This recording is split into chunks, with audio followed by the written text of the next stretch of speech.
E.J.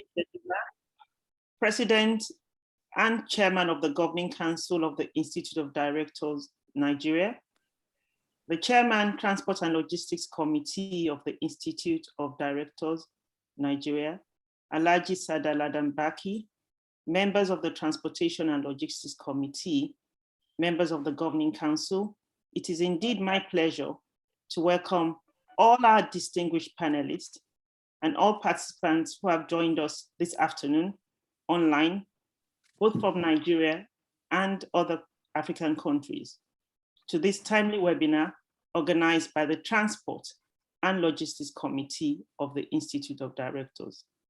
Before we delve into the proceedings for today, can we rise or remain seated on our seats for the national anthem, please?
Thank you very much.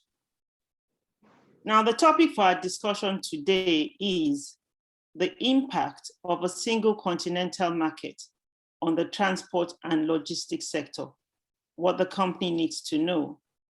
As we all know, the African Continental Free Trade Area Agreement has continued to generate discussions following the commencement of trading under the new economic bloc on the 1st of January 2021. It's been said that Africa is charting a new path towards creating a single continental market, and that it promises to be an economic revolution on the continent. That is, if we get it right. The AfCFTA has been lauded as a game changer, capable of lifting over 30 million people out of poverty on the continent through trade liberalization and economic integration in line with the Pan-African vision, the Agenda 2063, which we hope will create an integrated, prosperous, and peaceful Africa. Obi Ezekwesili, former vice president rather, of World Bank Africa division, was quoted once as saying, "Only a single market model has the enormous potential to place Africa on the route to economic prosperity." In order, however, for these key objectives of AfCFTA to come into fruition, there must obviously be good road network system between neighboring countries. I'm quite sure it is apparent to anyone who has attempted to travel within the continent that it is a nightmare. Africa indeed needs roads. The African Development Bank, in its report recently stated, transportation infrastructure for intra-African trade is less developed than those that connect Africa to the rest of the world. It's easy, as we all know, to travel to Europe. As I'm speaking to you, actually, I'm stuck in Dakar, Senegal. The journey here, which ordinarily should have taken 3 hours, took me 8 hours to come. And we just pray that this improves. Without functional inter-trade routes, transportation of goods within Africa will be a challenge. And the road to achieving economic prospects for the AfCFTA will be painstakingly rough if the necessary road infrastructure is not put into place. AfCFTA, as projected, inter-trade in Africa will grow by 52% within the next 4 years by 2025. Therefore, the question I pose is, how can we get there?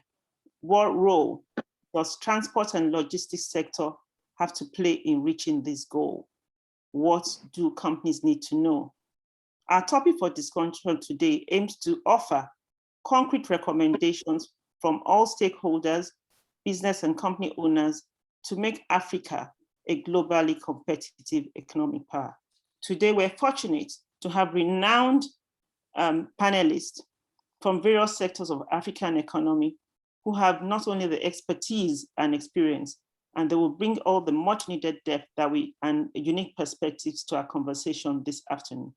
Before we delve into this conversation, may I hand over to the chairman of the Transport and Logistics Committee of the Institute of Directors, Alhaji Sada Ladambaki, who has over 30 years experience in public service and fund administration. He is the Group Executive Director, International Trade and Exports of the Dangote Group, and he sits on the board of several companies. Over to you, sir, Alhaji, for your opening remarks. Thank you very much. Thank you very much for inviting me. The President and Chairman of the Governing Council of IOD, Dr. EJ Jidema, Fellow of the Institute of Directors, members of the Governing Council, Executive Committee members of IOD here present. The panelists are distinguished panelists and moderator. Fellows are members of the Institute here present. Members of the Transport and Logistics Committee, distinguished participants, ladies and gentlemen. I am indeed very delighted on behalf of the Transport and Logistics Committee of the IOD Nigeria to welcome you all to the maiden edition of the committee webinar series. This one with the theme AfCFTA, the impact of a single continental market on the transport and logistics sector, what your company needs to know. That is pregnant. The IOD has identified the African Continental Free Trade Agreement, AfCFTA, as a major flip and an opportunity for the Nigerian economy and the African nations.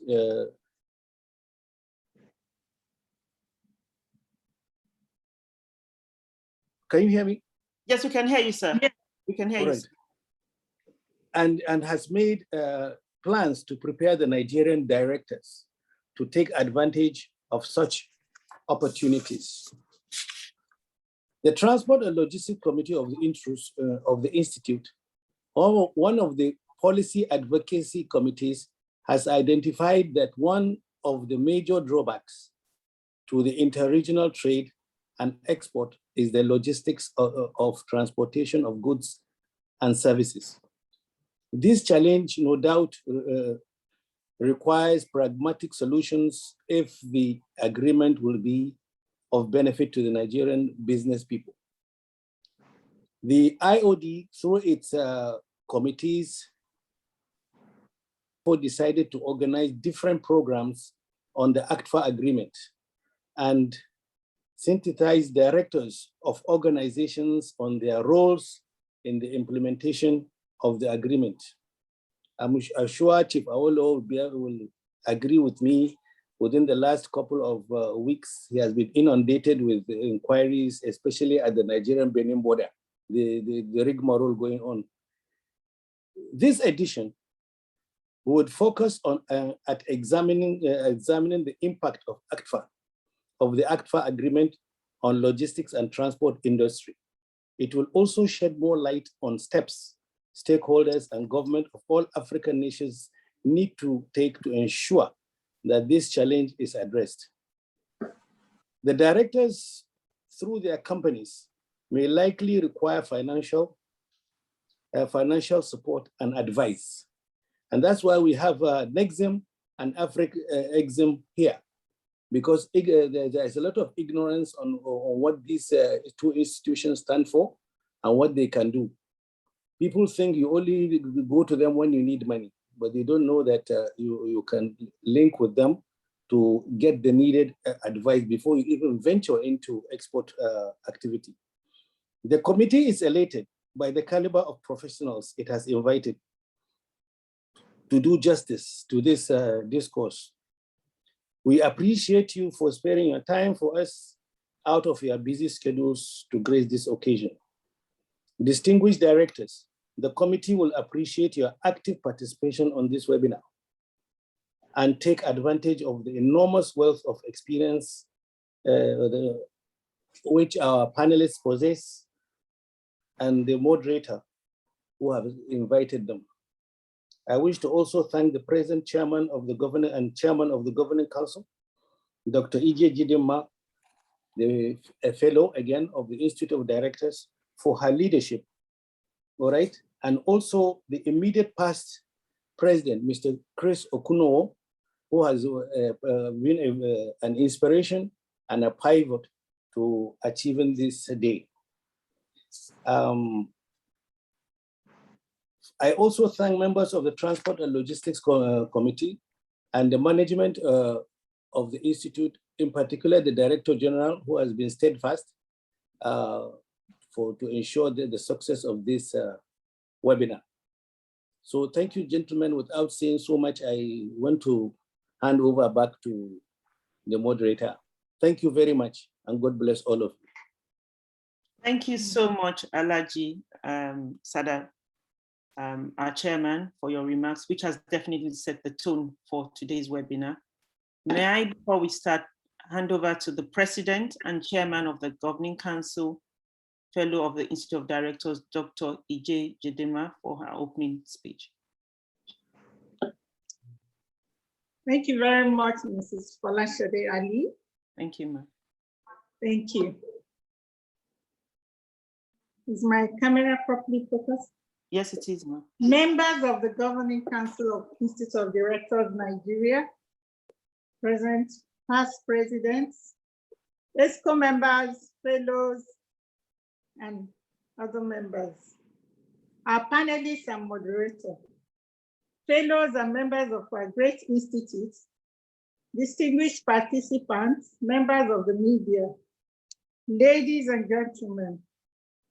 On behalf of the Governing Council of the Institute of Directors, Nigeria, I am delighted to join the chairman of our Transport and Logistics Committee of the Institute, Mr. Sada Laden Banki, FIOD, to welcome all of you to this edition of our 2021 webinar series.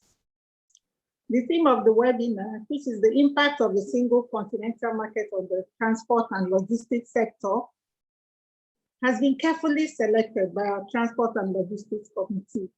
As we all know, the African Continental Free Trade Agreement, which was introduced in 2018, took off in January this year.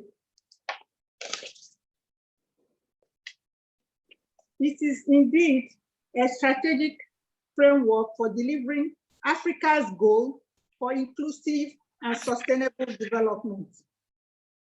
I wish to especially welcome our distinguished panelists and speakers in no particular order. I hereby welcome these distinguished ladies and gentlemen, Mr. Segun Awolowo, Executive Director, CEO, Nigeria Export Promotion Council, Mr. Abubakar Abba Bello, MIOD, MD and CEO, Nigerian Export Import Bank, NEXIM, Mr. Francis Anatogo, Secretary, National Action Committee on AfCFTA, Mrs. Monica Mushanda, Founder or CEO, Java Foods Gambia. I also have Ms. Meron Dagni, CEO, BE Collective Creating Consulting, and Dr. Gemo Zanamwe of Afrexi Bank. Unfortunately, Ms. Memory Dube could not join us at this time. And of course, our agile and keen moderator, Mrs. Folashade Ali, Managing Partner Folashade Ali and Associates. It is actually exciting to note that this team of experts and accomplished professionals in their various fields of endeavors are bringing today their wealth of knowledge and decades of experience to this discourse. I also warmly welcome other eminent personalities, guests, associates, and friends of our institute, as well as our media partners to this event. Ladies and gentlemen, the African Continental Free Trade Agreement is indeed a bold step to eliminate barriers to trade among the African countries, and to promote free trade and movement of businesses, professionals, and investments among partner states in Africa. Specifically, AfCFTA aims to boost intra-Africa trade by making Africa a single market of 1.3 billion people, with the cumulative gross domestic product of more than $3.4 trillion. It will also increase the competitiveness of the African industry. In the African continent, in both the services and manufacturing sectors, and unlock the potential of African men and women as they move from micro to macro businesses. There's no doubt that it is beyond trade liberalization. It is also an enabler for inclusive growth and sustainable development. The United Nations Economic Commission for Africa estimates that implementation of the agreement could increase intra-African trade by 52% by 2022 and double the share of intra-African trade, which is currently at 13% of Africa's export, by the start of the new decade. We all know that one of the major drawbacks in intra-regional trade and export is logistics, that's movement of goods and services. This challenge, no doubt, requires pragmatic solutions if the agreement would be of benefit to partnering nations. Given that the elimination of import duties and the possible reduction of tariff barriers that will come with AfCFTA, and the fact that the agreement is set to boost trade among 55 nations by over 50% at full implementation, we strongly believe that the intra-African transport and logistics sector will be significantly impacted. According to the World Bank, this agreement will foster intra-African exports by more than 81%. The natural fallout of this monumental growth of intra-African trade, which will increase supply chain diversification and consequently benefit the freight forwarding companies in Africa. More importantly, the rise in trade that comes with AfCFTA is expected to result in the development of shipping, seaport, rail, and road infrastructure across the continent, with exponential positive impact on employment, disposable income, reduction in crime, and enhancement of security of lives and property, amongst others. The attendant economic growth and enhancement of sales processes are expected to be translated into faster and cheaper transportation and logistics service, especially in this era of digital technological development. As an institute, we have observed the knowledge gap with respect to these benefits and are hosting this one-day webinar to educate our members and other stakeholders so they can be better informed and well prepared to take advantage of these opportunities that exist, particularly in the transport and logistics sector. Three key objectives to the participants will therefore be to deepen their knowledge and understanding of the various opportunities available in the AfCFTA agreement for transport, manufacturing, and logistics businesses. Secondly, participants should have clear direction on how businesses can leverage on these potential opportunities. And thirdly, they would understand the critical roles of logistics and transport industry to this agreement. IOD Nigeria is proud to be part of these critical stakeholders that are leading advocacy on the implementation of AfCFTA and how directors may take advantage of the new dispensation to strategically position their organizations to grow and prosper. In 2019, less than a year after the initiative was signed by some African nations, IOD Nigeria centered its flagship annual directors conference on AfCFTA with the theme the African Continental Free Trade Area Agreement. So I give credence to the past president, immediate past president, who initiated this in 2019.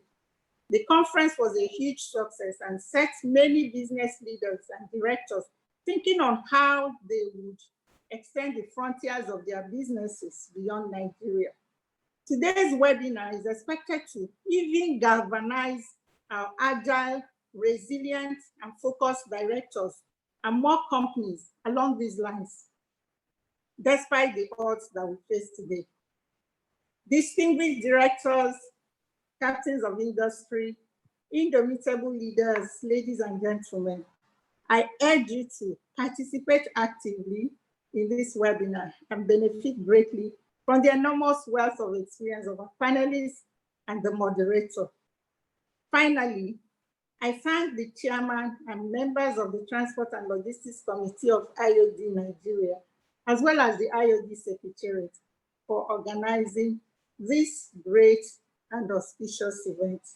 Thank you very much. Thank you so much, Madam President, Dr. Mrs. Ije Jidema, for such a warm welcome speech and also for highlighting the benefits of AfCFTA to all the directors present and everyone. So without much ado, I'd like to, Madam President has actually done half of my task. So by introducing the speakers, I think what I would do is their full bio would be in the chat box so we don't waste too much time. I'll just briefly just mention who they are and then we go into the proceedings for today. Please, panel participants, there'll be opportunity for you to ask questions. Do send your questions to the chat box as we go along and they will be attended to at the end. Thank you, everyone. Now we have with us Mrs. Monica Musunda. She's a successful lawyer and entrepreneur. As we've heard already, she's the CEO and founder of Java Foods, a food processing company in Zambia. And she currently serves as non-executive director on so many boards such as Airtel Zambia, where she's the chair. She's also on the board of Mixta Africa, Zambia Sugar PLC, Dangote Industries. So definitely she's the right person to be here to speak to us from her perspective. Secondly, we have with us, thank you, madam, for coming. We have with us Mr. Francis Anatogu, a senior special assistant to the President of the Federal Republic of Nigeria on public sector matters. Mr. Anatogu is the Secretary of Nigeria's National Action Committee on AfCFTA. So he heads the Secretariat and coordinates Nigeria's implementation of the African Continental Free Trade Agreement. Definitely, we're so happy to have you here to let us know what Nigeria is doing. Thank you very much for coming, sir. We have with us also Mr. Abubakar Ababelu, the Managing Director of Nexim Bank, Nigerian Export and Import Bank, an export credit agency in Nigeria that focuses on development and expansion of non-oil sectors of the Nigerian economy with a view to reducing the country's over-reliance on oil exports. Mr. Bello, thank you so much for coming. He is on the board of a lot of banks, including Unity Bank. He was a former board member. We have with us Ms. Meron Dagnew. She's the CEO, Chief Executive Officer of BE Collective Creative Consulting, domiciled in Ghana. And Meron specializes in delivering services such as cost-edging video productions, event management, import and exportation of goods to and from the African continent. Additionally, she engages in the importation and exportation of coffee and cocoa from Ghana to Ethiopia and vice versa. Thank you very much, Meron, for coming. We have with us Dr. Gainmo Zamnawi. He's the Senior Manager, Intra-Africa Trade Facilitation at AfriExim Bank. Dr. Zanawi has more than 17 years experience on trade, investment, and industrialization matters. Before joining AfriExim Bank, he was a regional trade advisor under the Commonwealth Secretariat. Thank you so much for joining us. Thank you. And we're saving the best for the last, not in any order, but Mr. Segun Awolowo. He's the Chief Executive Officer of the Nigerian Export Promotion Council, with over a decade of successful experience in the exporting sector. And prior to joining the Nigerian Export Promotion Council, Mr. Awolowo worked in the Federal Capital Territory as the Secretary for Social Development, and subsequently, he was the Secretary for the Transportation Committee and played a significant role in evolving a master plan for the efficient urban transportation system in the Federal Capital Territory. And recently, in 2021, Mr. Awolowo was unanimously elected as the president of the National Trade Promotion Organizations of ECOWAS. Thank you so much for joining us. And that's our panelists. So we'll now go into discussions. The plan is to just have a question and answer, and then also have the participants also ask questions. So I think I'll just start with you, Mr. Awolowo. When AfCFTA was passed, one of the predictions was that there was going to be 110% augmentation of trade within Africa in the export and manufacturing sector, and which would bring tremendous growth to the transport and logistics sector. This, however, has not been the case. As we all know, the transport and logistics sector was one of the sectors that was seriously affected by COVID-19 pandemic. Most of the borders of African nations were closed. Even within the country, we all knew that we had a complete lockdown. And interestingly, as the economies are starting to open up, we're getting reports of new variants of COVID-19, the Delta variant, and it's spreading. So, Mr. Awolowo, what in your view, as COVID-19 reinforced the need to implement AfCFTA in your view?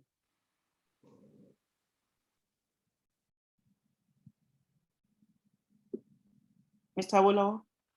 Yes, I wanted to unmute first. First, let me say a very big thank you to the Institute for this series. Indeed, the Institute is a very big partner in development in Nigeria. So let me congratulate the Institute for this.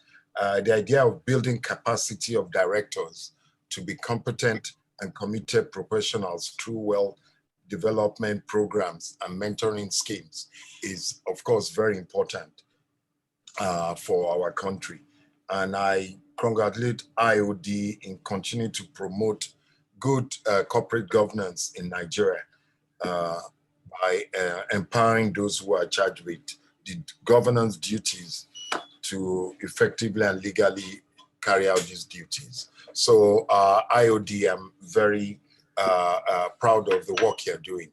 And that's why out of so many hundreds of webinars, an invitation from IOD is taken seriously at NEPC. Now, let me also salute members of the panel. We've been chit-chatting before we actually started. And glad to see all of you well, looking well, and that you've survived the COVID, which is really great for us. Now, you started with as COVID reinforced the need for AfCFTA, for us to implement AfCFTA. Of course, that is, Africa does not trade with Africa. And that's really the big problem we're facing. So when this, AfCFTA, the Continental Free Trade Area, which is the biggest, is the world's largest free trade area with a market of 1.2 billion people, a combined GDP of some $3 trillion. In fact, when the world was shrinking and breaking up, Africa was coming together. And that's the great news about this. Alhaji started with the problem we're facing at right now Niger Benin port. Yes, we have some over 4,000 trucks that are stuck in Benin trying to make their way into Nigeria with various kind of infrastructures. Yes, the ETLS has not worked very well. That's the ECOWAS Trade Liberalization Scheme. It hasn't worked very well. And We know that. So we're going into AfCFTA, taking all these things in mind and finding the best way to work to set this out. I'm going to leave much of that to Francis, because Francis is also on to talk to you particularly about the logistics agreement and the what we signed on for AfCFTA. I think Francis will elaborate that when he comes to play. But I must not forget to mention that the vast opportunities also in AfCFTA for borderless trade through m-commerce and e-commerce, you know, it's also going to be big as we go on. It's not only trucks, it's not only movement through that. There is a lot of e-commerce. In fact, Visa predicts that e-commerce in sub-Saharan Africa will hit $7 trillion by 2024. So that is huge for us. And I'm sure Abba is going to talk to you on what the banks are looking on this for. I'm glad Gainmore is also here from AfriExim to touch on that. If I may, Fola, I want to share my screen, just to you 3 shots. Yes, please. Yeah, thank you. Thank you. You've said, I think that's it. Yeah. Okay, can you say it now? You can. Okay. Yes. Okay, I'm showing you how will AfCFTA benefit MSMEs, which is really important for us, and that's what we're looking at under what the federal government launched in Nigeria is the Economic Sustainability Fund. It's a 50 billion naira fund to help SMEs, particularly, to get into trade. I'm telling Francis that, look, we need to build an army of exporters. We are looking at anti-dumping rules and law to take us through AfCFTA. But the most important thing, if we don't produce enough, if we don't eat it in terms of production and productivity, then you can't really prevent dumping with no matter rules you have. People still must buy things. So this is what we're looking at doing. Increase, amplify buying African products, improve our business ecosystem, improve learning systems, then target the African consumer, then to create more employment opportunities. On what we're doing on that transportation network is we're looking at export processing terminals now. We're working with the Nigerian Port Authority to reduce delay at ports. And we're looking at Tinkan and Apapa Port to start this up first. So in fact, everything will be done at these export terminals to reduce the congestion at the port end of it. We're also looking at domestic export warehouse now to build these export warehouses all over the country. So it's a one-stop center. Everything is done there, and then goods just move straight to the port. We're working, I'm sure Abba is going to elaborate on that. On the export trade, we're looking at an export trade houses outside Nigeria to help facilitate this. One we're doing is the one in Lomé in Togo, and that will help to solve a lot of these problems. We're also going to be working on our CFCs, Common Facility Centers, with women for inclusive growth and processing for fashion and cosmetic industry. We're going to put in a lot of money into that. Particularly of importance is also cold storage facilities to help to preserve perishable products for us. Now, more importantly, and the last one is just under our zero oil plan, which we launch and we're working on, is what we call the field to export transport corridors, which is key for us. And that is our rail and roads, the inter-corridor linkages that the federal government is now working on to implement. And that's the rail the Blue Transport Corridor. It's important that we get that route, you know, for our rail from Maiduguri all the way to Port Harcourt and Calabar Port. Then the other one from Castina to Lagos Port. And then you see all the intercorridor linkages. Now, what is happening now is that the Ministry of Works and Housing is really concentrating on this field to export transport corridors. Also with the Ministry of Transport, the roads are being done to link this. It's field to export. It's how to connect our goods out to the markets. And that's the major work that is being done now. So I just want to put it there because I know we have many experts that are going to take this up from me.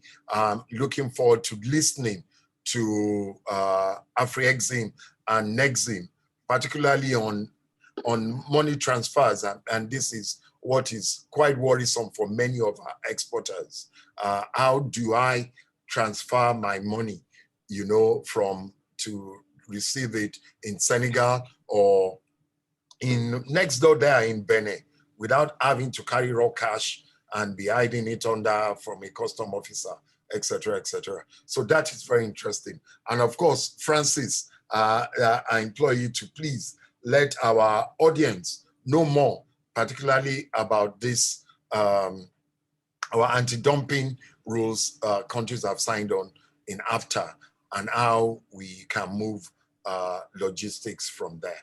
So I thank you very much for this. Again, IOD, great work you are doing, and we look forward to benefiting from your expertise along the line. Thank you very much. Thank you so much, Mr. Awolowo. It's good to know that what Nigeria is doing, and very impressive to see what government is doing for the SMEs and the Blue Transport Corridor that you've just spoken about. You've actually mentioned something very crucial, that Africa does not trade with Africa. So I'm going to go to you, Monica, to hear from your perspective. Mr. Awolowo has told us that for him, COVID-19 has reinforced the need to implement AfCFTA. For a single continental market to be properly implemented, all member countries of AfCFTA must be willing to open their borders. Unfortunately, as you all know, this has not happened due to COVID-19 and the preventive measures that has been put in place by governments to curb the virus. So in your opinion, what do you think, from Zambia's perspective, has this reinforced the need for implementation of AfCFTA? We've heard from Mr. Awolowo. Over to you, Monica, yes, for your perspective. Yes. Thank you. Thank you very much for having me and for including someone from Zambia into this really important discussion, because we are also just as impacted and also really encouraged towards the implementation of AfCFTA. I wanted just to really recap real quickly about what the actual, the impact of COVID-19 was. What we saw very quickly was a reaction to a public health crisis. So we saw lockdowns of borders, we saw just a drive only for essential work. And what the impact was for trade was actually very grave. I think that everyone thought public health first and then thought trade next. Speaking from the Southern Africa perspective, and from Zambia in particular, where we're actually landlocked and rely a lot on land transportation for everything, from food to raw material to come in. Most of our 90% of our products come in by road. So unilateral lockdowns of borders, which happened last year, was devastating to Zambia as a whole. And it started off as a public health crisis and then became almost a food crisis. And this happened because our currency immediately depreciated, and that meant imported goods skyrocketed. And we are a net importer of food. So you can imagine the little food that was able to come into the borders was now 20% more expensive. So we started off with a public health crisis and then ended up with a food crisis without actually really thinking about the implications of shutting down borders on trade. So for us, this actually really made us scratch our heads and begin to think, actually, we should have dealt with this public health crisis differently, and that we should have actually thought we needed to continue running the economy and trade, and logistics and distribution remain really, really important. So what COVID has actually shown us is a few key things. The first thing it showed us was the need to really develop local production. We are too reliant oftentimes on imports, particularly coming from Asia, even for the most simplest things like toilet paper and face masks, things which we could absolutely do locally, but have not actually supported our SMEs through technology transfer or financing in order for them to grow. And that was the first thing that hit us, that we really didn't need to necessarily rely on all these foreign products, that we could actually bolster our own local production, but we had to figure out how to support them. But it was about sustainability, about affordability, the need to actually move away from exporting only primary products and really looking at growing local. The second one was supply chain. Supply chains were already disrupted out of Asia because of the crisis, the pandemic initially. And then with the lockdown, we saw borders all around us being closed. So supply chains were now absolutely fractured. But the question then came, can I get my products, my raw materials from countries closer to me, better pricing and quicker? And quicker for us as manufacturers is the key thing. Time is money. And therefore we needed to really think quickly, can I get a product from Malawi? Can I get a product from Tanzania? How do I get it here? Again, with the borders closed, that created problems, but it did raise the question that really we need to rethink and vary our supply chain sources, looking much more intra-Africa as opposed to elsewhere. And I think that's a very good thing. And then the third thing was about markets. And Mr. Wolowo talked about this, that really intra-Africa trade still remains very low. Instead of always focusing on sending products to Europe or the United States or to Asia, what about sending products to Nigeria? Is there a product here that is in demand that I can actually produce effectively and then export into the West African market? We need this not only to promote export, but we also needed to unlock potential of SMEs, really grow and develop our own local production, help create areas for new markets. I mean, this talk about borderless trade on the continent is so important. It's the only way we're going to move the needle from less than 20% to over 50% in the next few years. But I think whilst COVID indeed has been a pandemic like no other, it actually has highlighted the things we need to be looking at. So for AfCFTA, there's no better time to actually use this as an opportunity to really push forward. Thank you so much, Monica. It's good to know that there was some benefit from AfCFTA, especially allowing us to discover ourselves. So thank you for that perspective. I'll go to you, Mr. Abubakar Ababelo. Nexim Bank has made huge strides, as Mr. Wolowo actually stated earlier on, by providing intra-African promotion initiatives, such as funding. You did fund the Marble and Granite Company in Kano State. In your opinion, will the full implementation of AfCFTA, especially the development of infrastructure, such as railway building that we've just heard about, within member countries, boost intra-trade between member countries? Thank you very much, Folashade, and thank you, IOD, for organizing this. It's coming just at the right time, because for us, we've always recognized that transportation and logistics is very key for intra-Africa trade. And if you look at the figures, you will see why Africa is not trading with itself. First, globally, by tonnage, 90% of global trade is done using maritime channels. In Africa, especially coming to the region in West Africa, out of the 15 countries in Africa, only 3 are landlocked. In other words, 12 are on the coast, and there is no maritime link between one port, Lagos Port, and Accra Port or Dakar Port. So transport infrastructure is missing. The road infrastructure is very poor, so road transportation is equally poor. So the absence of transportation and logistics within the African countries and across their borders has contributed to the very, very low trading volumes across Africa. Now, we also have a homogeneity of products. Without value addition, there cannot be trade between, for instance, Ghana and Nigeria. Why? Because we produce the same thing, cocoa and other agri-produce. So we've always recognized the fact that to grow intra-Africa trade, we have to put in some processing and production and create a regional and continental value chain for the global market.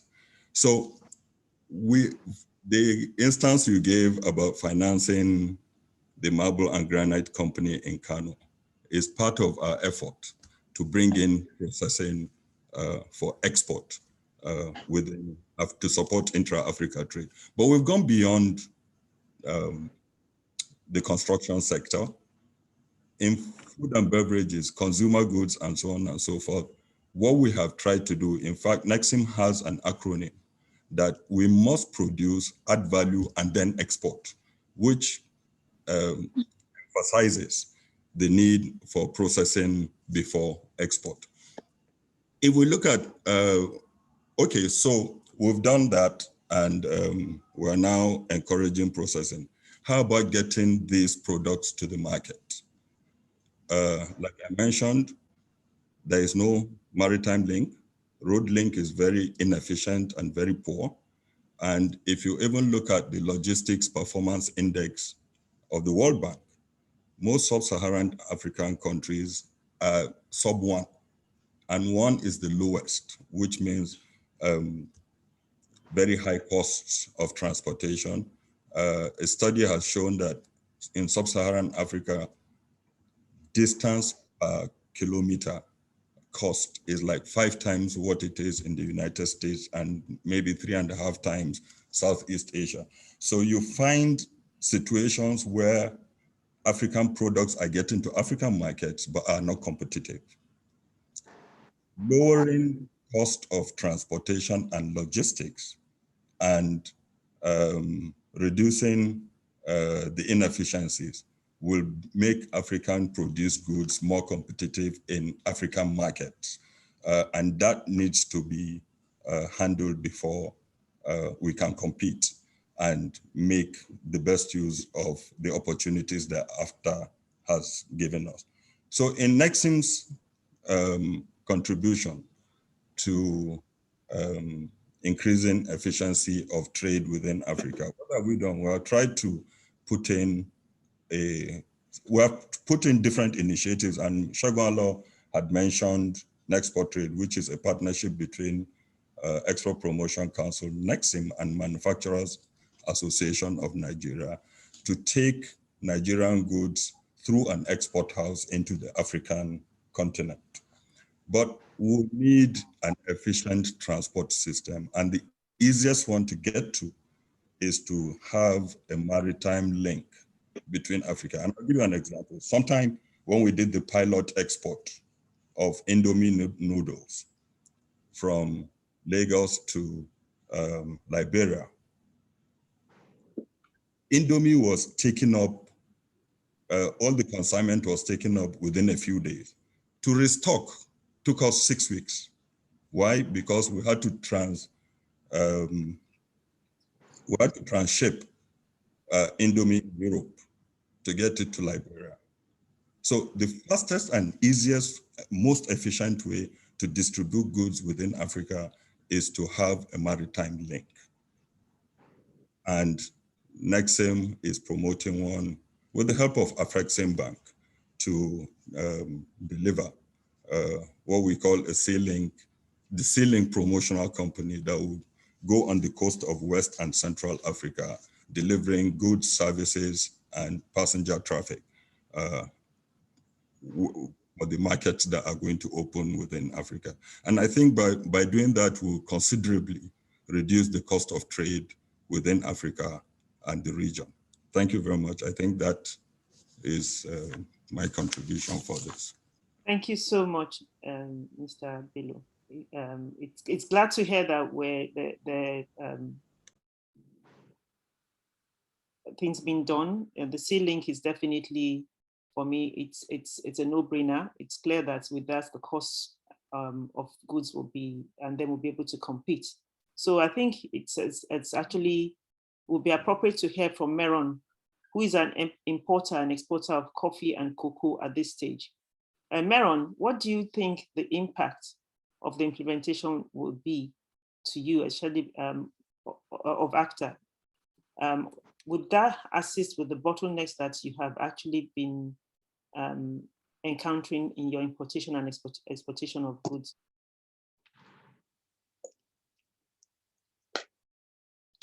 Meron, are you there?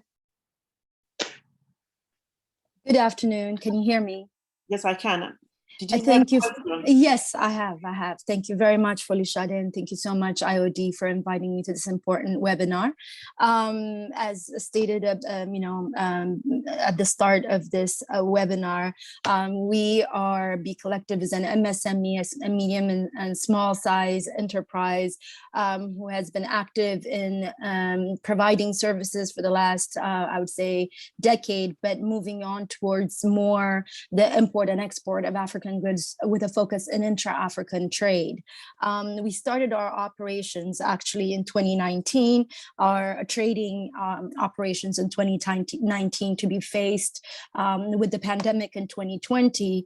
And as said earlier by Madame Monica from Zambia, private sector sister, 2020, as much as it was a difficult time in stopping our operations, it really gave us an opportunity to go through each of the steps to analyze, because it was also the year that the AfTA was supposed to be starting implementation and got pushed back to 2021. So 2020 and the slower pace that 2020 provided us, we were capable of utilizing that time to kind of see how the implementation of the AfCFTA will affect us MSMEs. Most importantly, what we would hope to see from these implementation strategies of AfTA for us MSMEs as it concerns us is obviously the harmonization of the different standards across member states across the board in Africa. When we say standards, of course, we're talking about standardizations like FDA, Food and Drug Administration, things like standard authorities for goods, things like customs regulations, IP, intellectual property rights, because these are very, very important things, not just for MSMEs, but also large companies. And then, of course, the main one becoming a reduction in tariffs.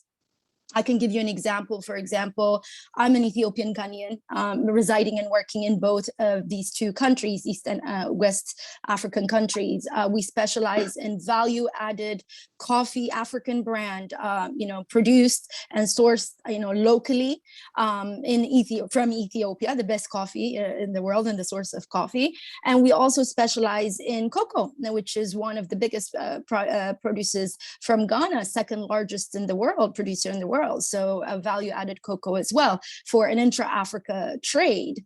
As you know, West Africa is mostly monopolized by products such as Nescafe and Inli, which are, foreign imported goods, while Ethiopia on the other side is the #1 producer of coffee in the continent. So as of right now, we're paying more than 100% taxes when we import our coffees into Ghana, and then close to about 150% tariffs, import tariffs, when we take our cocoa products to Ethiopia. That is what we're facing. So reduction in tariffs would definitely be highly welcome to make us competitive with these foreign brands that have monopolized our markets thus far. The next thing is, of course, capacity building and strengthening of the value chain along the supply chain. And at least but not least, and these are just a few benefits we hope to have in resolving some of the bottlenecks, is obviously the importance, putting the importance on the transport and logistics infrastructure, as well as having a proper market assessment and market penetration. We have no idea what the Nigerian market, I'm sitting right next to you in Ghana, and I cannot get proper market information for Nigeria to be able to as a small company, be able to penetrate that market. So all of these are very important, and we hope and pray that these national implementation strategies for AfCFTA, as well as continental implementations for AfCFTA, can provide some sort of solutions to these kind of bottlenecks that are plaguing the ecosystem, the business ecosystem in trade. Thank you so much. That's really, really, it's essential. I mean, you've highlighted definitely the bottlenecks. It's clear that there needs to be harmonization of standards and national implementation. So Nigeria, we need to address what Meron just highlighted and talk about this today. I'll go to you now, Mr. Gaymore. According to joint study by International Finance Corporation, IFC, and Google, AfCFTA aims to reduce tariffs by 90%, which is good for Meron to hear, of all goods and facilitate free movement of goods, services, capital, and people. It also promises to unite the market of 1.3 billion people and a combined GDP of $2.6 trillion. Can you please shed some light on the measures that will be taken to make some of these great ideas come into realization?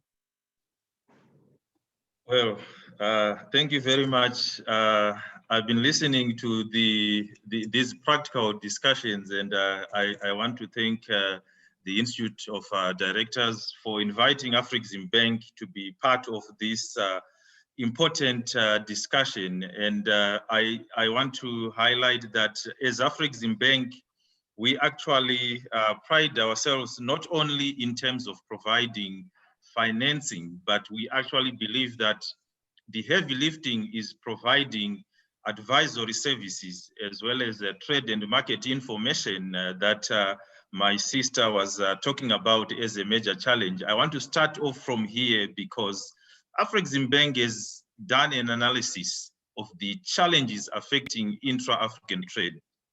We know them. We are now focusing on the solutions on how to fix those challenges. But what was very instructive in our analysis is that we actually realized that access to trade and market information is the biggest challenge that is affecting intra-African trade. Intra-African trade is right now around 15–16%.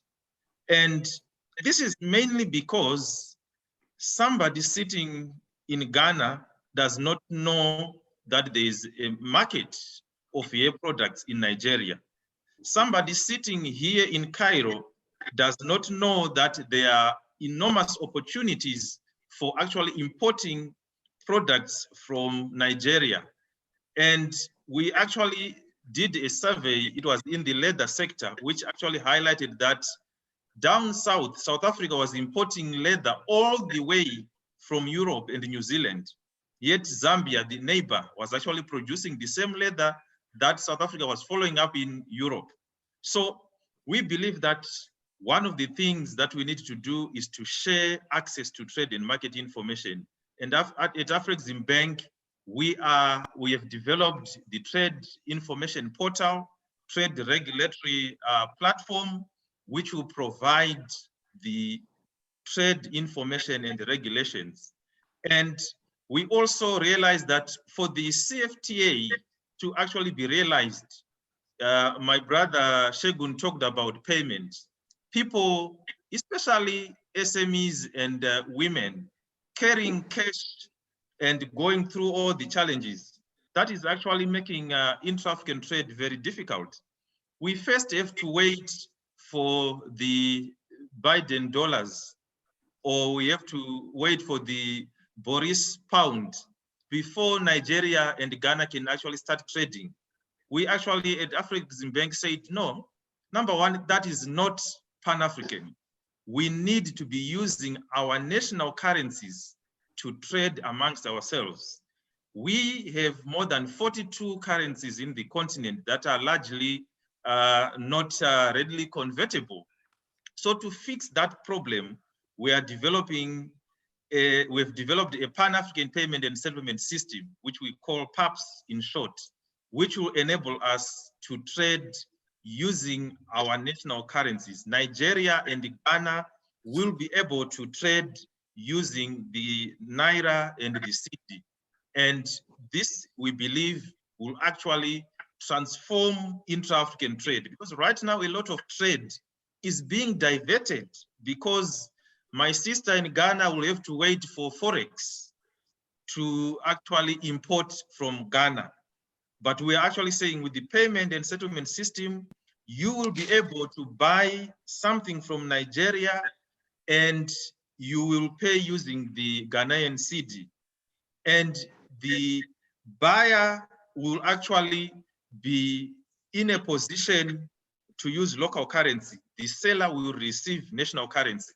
That's the arrangement that we are promoting. We also noticed that for the CFTA to be realized, there are a lot of adjustments that will have to be done by the government in terms of the tariff revenue loss, because my sister was talking about the need to reduce the tariffs. Yes, which is a good thing, but some of the countries are going to incur some tariff revenue loss in the short term. How do we deal with that? Some companies are going to need finance to adjust, to import some capital equipment, to retool, to train people. How do they adjust? So we have now been mandated by the African Union Summit to develop an adjustment fund. And this will help the governments and the private sector to adjust to the CFTA. The adjustment fund will provide the technical and financial resources for both the governments and the companies. And some of the directors that are here, I think you need to take advantage of this facility that we are putting in place. AfCFTA has already put 1 billion of its own money into this fund, and we are now looking forward to working with the relevant companies to implement this facility. I also want to highlight another important initiative that will help us to bridge the gap on trade and market information, which is basically the Intra-African Trade Fair. This is an initiative that we started in 2018, where we had more than 45 countries, more than 1,000 exhibitors, including SMEs. And the second edition of the trade fair is now taking place in South Africa from 15 to 21 November.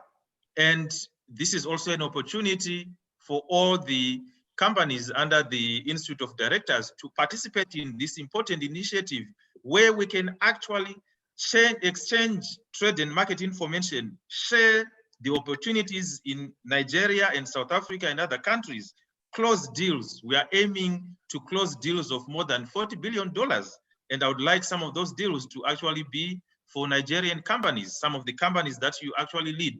So AfCFTA has got a range of initiatives. Due to time, I will not mention all of them, but another one that I want to touch on that we are working with our colleagues at NEPC is the export trading companies.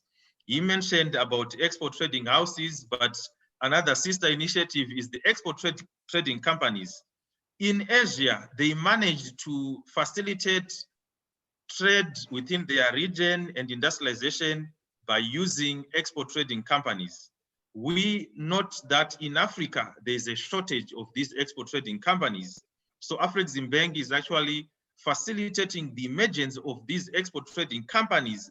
They will do aggregation of products from SMEs, smallholder farmers, informal cross-border traders, and take them to the market and ensure that these goods are traded under the AfCFTA. The beauty of ETCs is that they will be able to handle all the transportation and logistics challenges because they have that wherewithal and capacity. We are also working on harmonization of standards. My sister was complaining about standards. This is an area that we are already working on, and I'll be happy to share more information on that. We are also working on a number of initiatives in terms of improving the quality of the products that are being produced and exported. We have got our Africa Quality Assurance Center in Ogun State that is already under construction, and we'll have other facilities in other countries, Egypt, Ethiopia, Tanzania, etc. So we have got a range of initiatives to support the CFTA, and we believe that if these initiatives are properly implemented, we will be able to realize the objectives of the CFTA.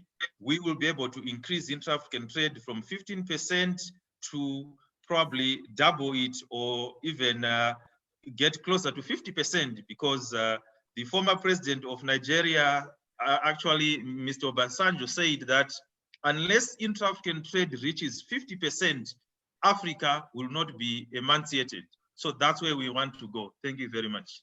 Thank you so much, Gemo. It's really good to know that Afreximbank has so many initiatives that would ease all the bottlenecks that we've all been talking about. I'm interested about the Pan-African payment system and the trade platform that we can now share information. So thank you so much for highlighting those. I'll go to you, Mr. Francis Anatogu now. What are Nigeria's goals for AfTA? What is the role of the transportation and logistics sector towards achieving all these African goals that we've been talking about? Okay, thank you. Thank you very much, Lashade. Good afternoon, distinguished ladies and gentlemen. And thank you to the Institute for this webinar. This is actually very, very exciting, especially having the caliber of people, my senior colleagues, Shegu, are here, talking about some of the things that are already ongoing.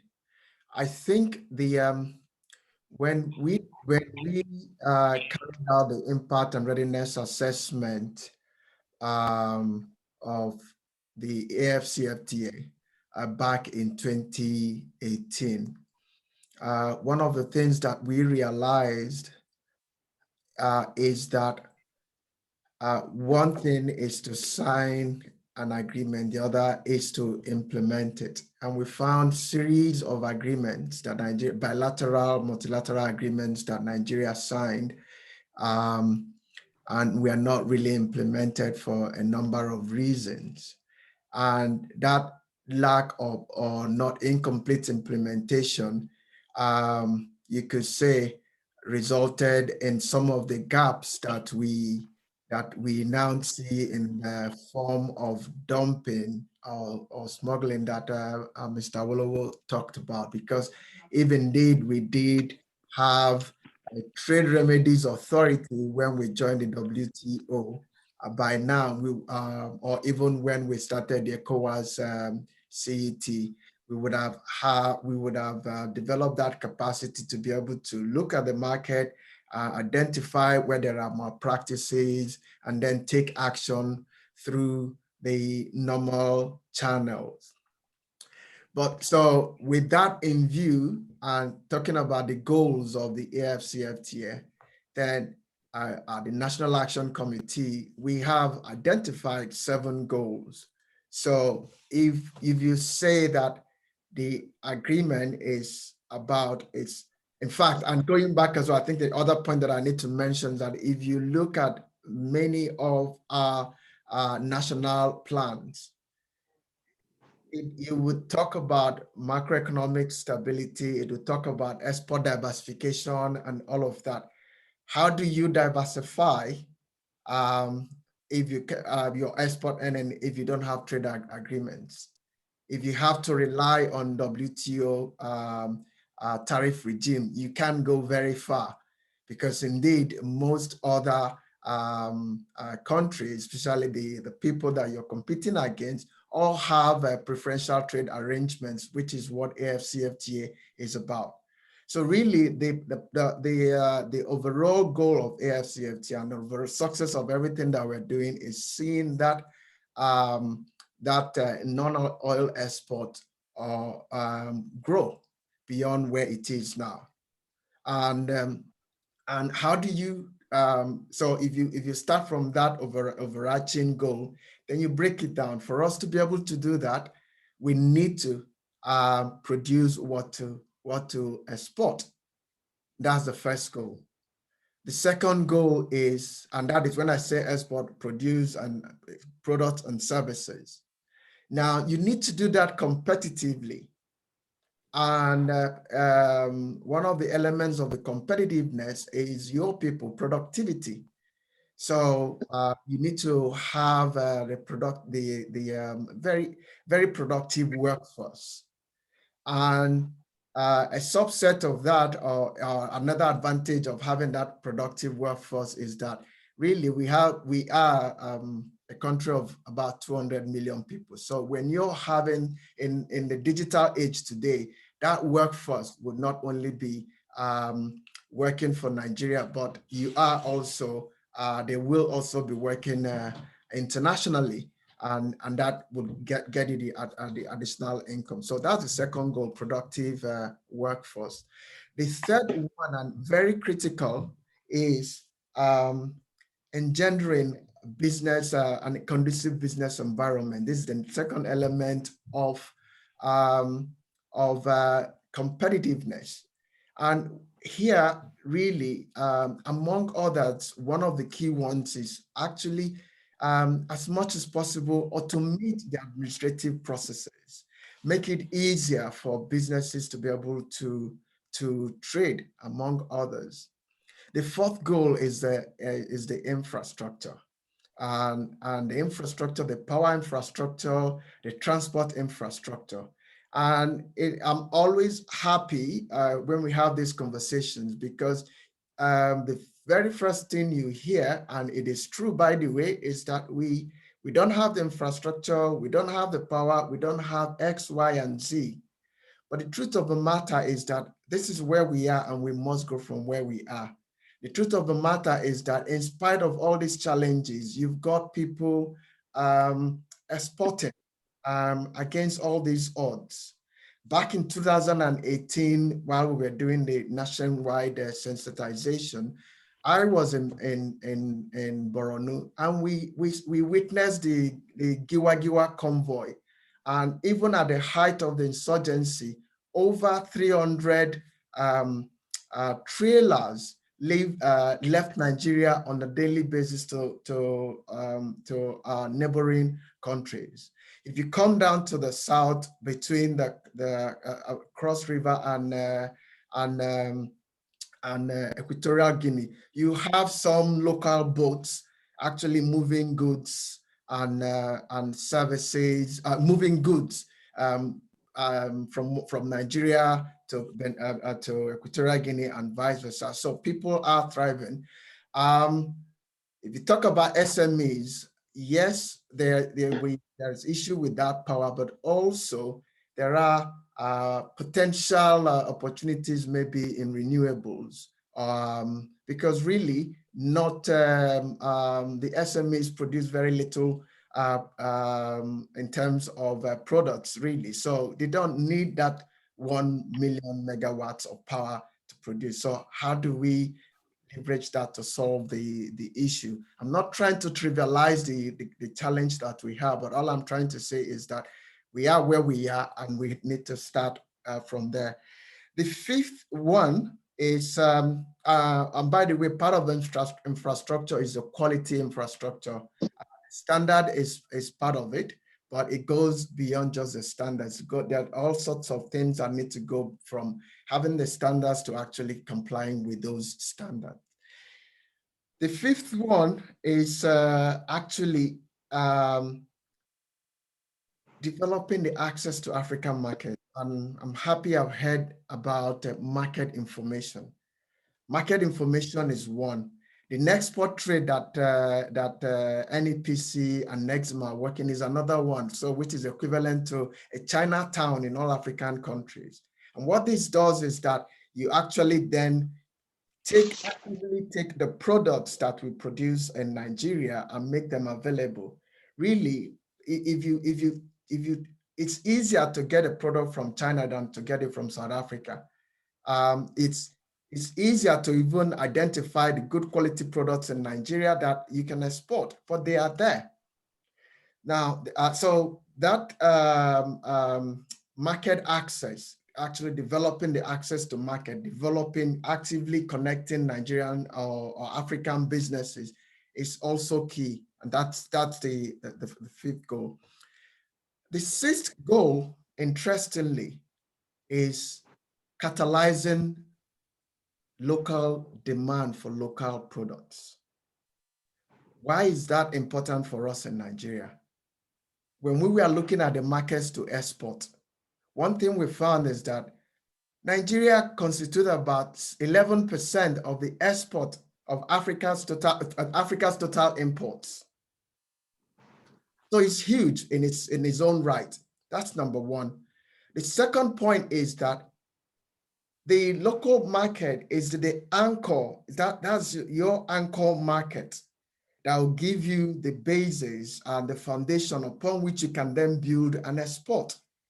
So we have to catalyze that market, and we see it in various sectors. So the other part of that is that as we are moving to other countries are looking to import to Nigeria. So every business will protect your own market share, your domestic market share. So catalyzing that domestic market means that we are able to protect our domestic market share and then build the capacity to export. And the last part, not the least, is really about implementing the AfCFTA agreement in itself. So things around making sure that the rules of origin, the requirements are complied with. The Trade Remedies Authority is established and is working well. We have and the early warning system, part of which will come from the Trade Remedies Authority, to understand when there are malpractices or predatory practices and take steps. The other thing which you talked about and which is part of what the capacity we're trying to build at the National Action Committee is some kind of a resource center where any business person can go and access information related to AfCFTA. And also some kind of, call it a one-stop shop. So be able to, if you have problems, be able to link you through the myriad of agencies that are involved in one area or another. So these are the 7 goals that we have identified for AfCFTA to be successful. So the agreement is one, but these are all the things that we need to do. And I'm happy we are talking about it. So these are ongoing projects. The Netsport trade is an Netsport project is an ongoing project. The Sea-Link project, and again, looking at the Sea-Link project. Now we're talking about SMEs, and the question or the challenge, and that is a topic for conversation now, is do we need that massive ocean vessels to service the coast of Africa? Or do we need smaller vessels, right? Do we need to operate only from ports, from the Lagos and the established ports? Or, can we even build on existing jetties and move things around using the boats that we have? So really, we need to localize the solutions, and we are trying to localize the solutions to make AfCFTA successful. Last on the goals I will emphasize is that in terms of building that capacity, what is clear is that unlike oil, where you can talk about 1 or 2 states, maybe a couple of states in Nigeria where you see oil, for AfCFTA, you're talking about all the products, at least in terms of liberalization, 90% of products. So really, it involves every state. And what we see, and the challenge that we've, or the proposal that we've made to the state is, you have an opportunity to be 1 or 2 in terms of supplier of a product or a service to Africa. So, and this actually then helps to deal with the issues of an unemployment, the issues of building capacity and localizing capacity at the grassroots level, the issue of states every state being economically viable, because then you've got what it takes, both in terms of your agriculture and endowment, or even in all the other natural resources. So really, that is in a nutshell the goals that we have identified, and we are working on that for AfCFTA. In terms of the transport and logistics sector. So the first thing that you see is connections. 2 more minutes, please, Mr. Natogu. Yeah. Okay. Connections. So with AfCFTA and with us being able to link up to the grassroots, really, right? You will now have more connections. So you will have more airline connections, more cities to move your product from one airport to the other. That is one thing. But also now we're also talking about the maritime. So, and the sea link is there. Then you've got aggregation. So we are a country of SMEs. So aggregating them and taking the products from them in their own area is the second thing, and that is the warehouses and so on. That is logistics. Even in the service packages that would come, the transportation services or transport-related and transit-related services will grow. The fourth is about the education services. So people that need to operate all these things will need to be skilled if they are to operate at a much higher scale. The infrastructure needs to happen. And we've also talked about, my sister talked about mutual recognition agreement, whether in terms of customs cooperation or even licenses, acceptance of licenses and certificates. So there are a number of areas where the transport sector would play. And really the indicator here is their ability to attract investment, because into the transportation sector, how much of these, which areas of these can we get the private sector to take on, because opportunities are there. Thank you so much, Mr. Natogu. You really highlighted and went on all the goals and what Nigeria is doing for AfCFTA to be successful. It's clear that if technology has a role to play in this. We're all in the technology age. So, Mr. Awolowo, Africa e-logistics companies will definitely have a key role to play in AfCFTA by reducing transportation costs and delays and improving the quality of service along the transportation corridor. As NEPC, your organization made any adjustments to further simplify the export procedures and documentation for export of products out of Nigeria? Thank you very much, Folashade, and it was nice to listen to the panelists on what is happening all across board to do this. I'm glad again more mentioned what we are looking at on establishing an export trading company in the one we're working on in Nigeria as well. And Abba also, I wanted him to even elaborate more on the Sea Link project, which is to help us transport goods, all across Africa, that will solve that problem that you have moving, transport, cross shipment of goods, all from Europe to Africa doesn't make sense. On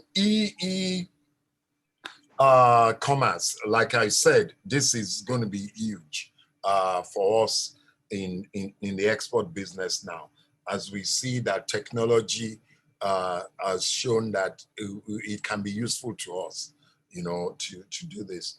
The only export document NEPC is actually responsible to provide is the export certificate, which is already automated. It's a process you apply for online, you make payment online, your application checks out because we cross-check with the companies allied as the CAC.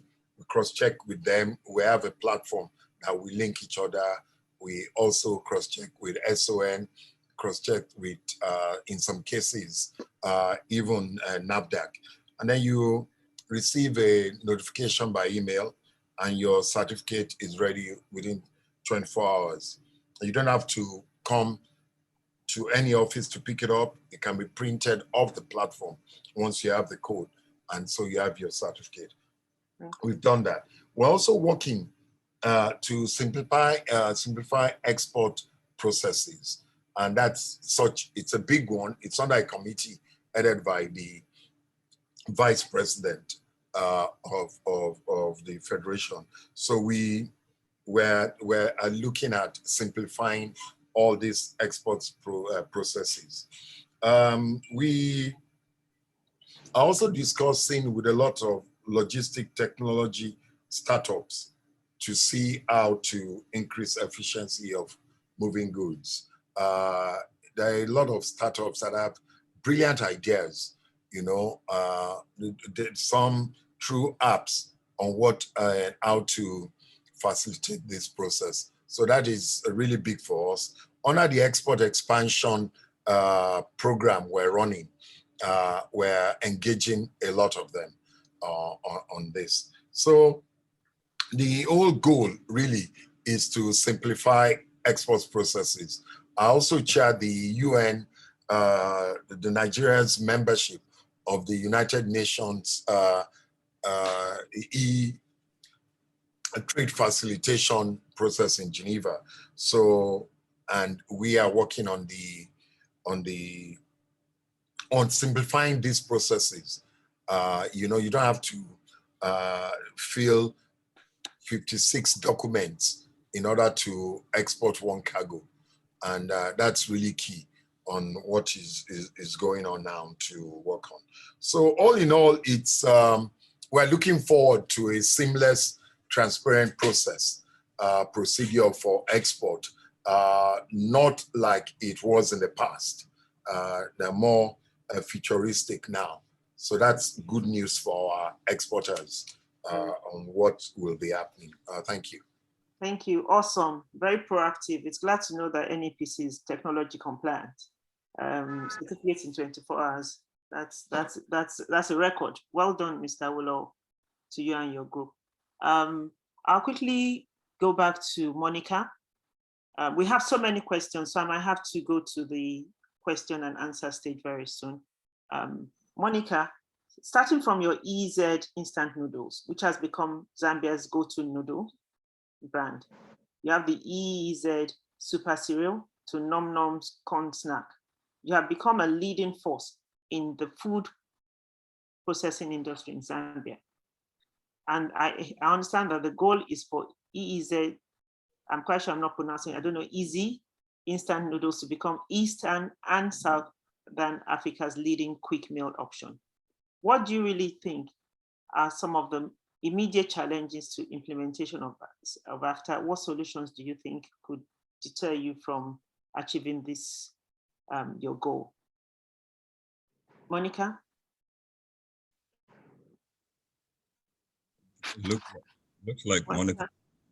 Wow, we've lost her. Wow. Okay, I'll just quickly go to the next person. Mr. Abubakar, if I may go back to you. It's been reported that the transport and logistics sector has suffered at least 2 trillion deficit caused by the trade restrictions that was imposed by COVID-19 pandemic and some anti-business government policies. Are there any initiatives that Exim Bank is taking to provide financial assistance in the transportation sector post-COVID-19? Thank you again, Folashade. Thank you. Yeah, COVID had truncated a lot of initiatives that we had started because, and made it worse, okay? We've always identified that improving the trade corridor, whether through the maritime services or road services depends largely on the efficiency of logistics. So we were working on improving that. There is no specific intervention that Nexim is doing as a result of COVID. But like I said, COVID has actually made things worse. Now, Francis had asked or mentioned that we need to diversify the evacuation points or, on the other hand, receiving points, that is ports and terminals, and also have options of the capacity of vessels, for instance, that would ply the West African coast and indeed the rest of Africa. Yes, that is what we were working on. I will give you an example.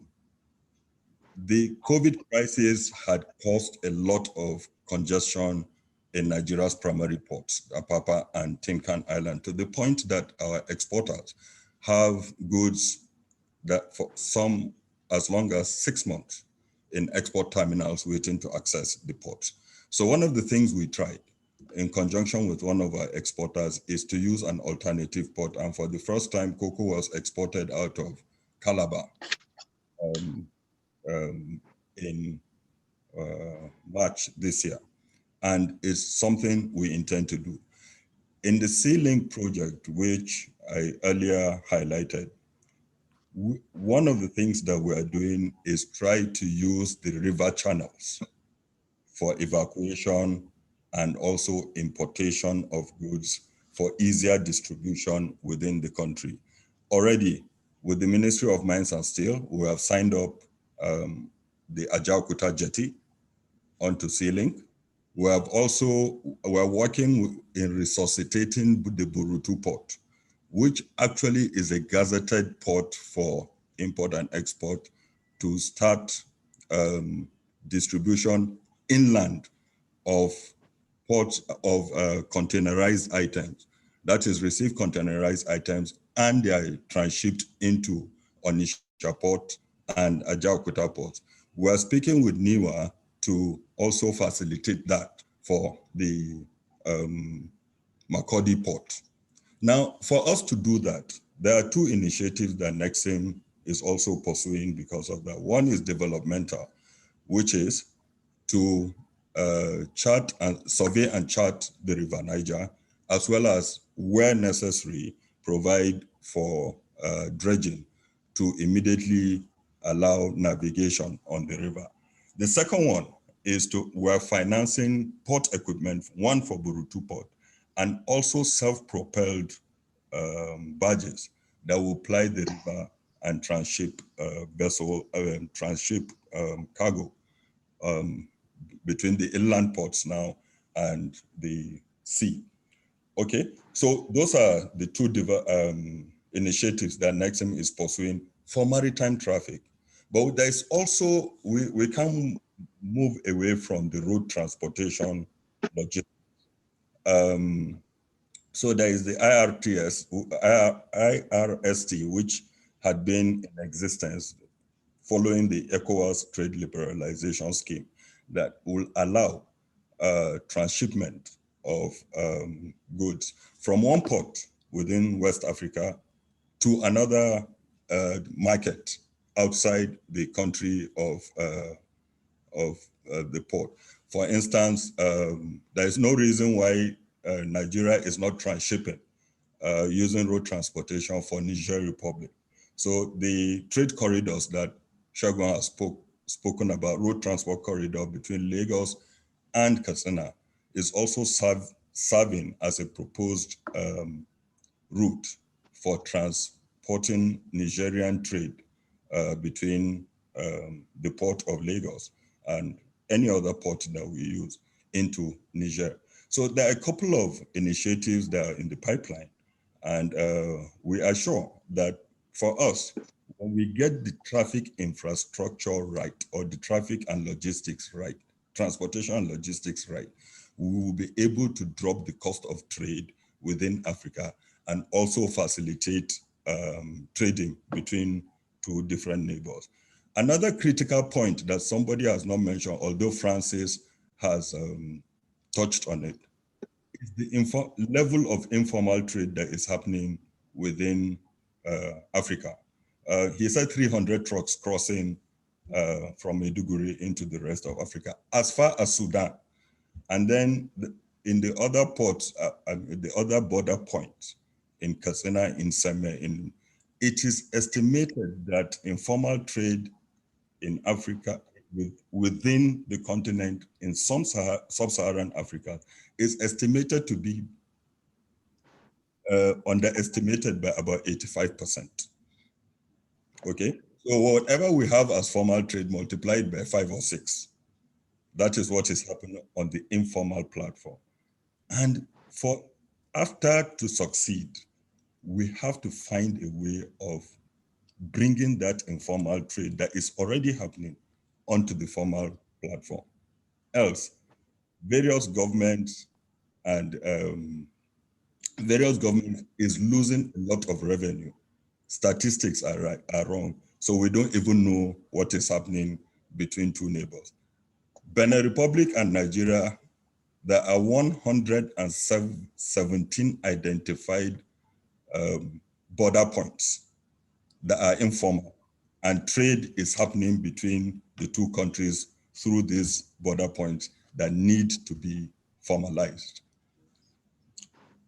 Thank you very much. So I think that is what we have done, is just to re-emphasize the need to divert traffic away from the major ports and the major border trading posts through other ports and border posts to allow the efficiency of movement of goods within.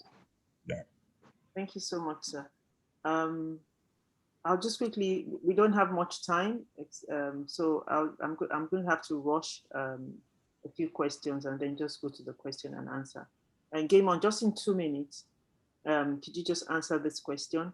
And the World Bank's Logistics Performance Index for several years ranked many African countries low on indicators such as cross-border clearance processes, quality of trade, infrastructure, inconsistent tax regimes, and consignment track and trace mechanisms.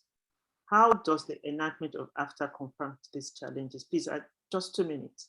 I just want to see what exactly it is. Are you there, Gaimon?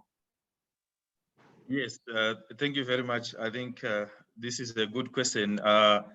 Yes, we've been following the ranking of African countries under the LPI index, and the most of the issues that are raised there are also the issues that we are hearing from our clients that we also give the loans, and these are the areas of inefficiencies. When you probably give loans, you actually literally see money going down the bottomless pit because of these inefficiencies that are caused by, it could be inefficient customs procedures, the amount of time it takes for the goods to be processed, the timeliness of clearing goods at the border.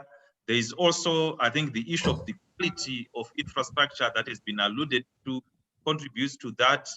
There is also the issues relating to transit that are contributing to that. I think you probably all aware of the statistics. I will not go into that, but some of the issues that we've actually picked is that the inefficiencies that are caused by either the customs procedures that are not harmonized, the lack of proper infrastructure, they are causing a lot of probably they are costing a lot of businesses in terms of competitiveness, in terms of the development of regional value chains, participating in the supply chains. They are also making it difficult for the continent to trade with each other.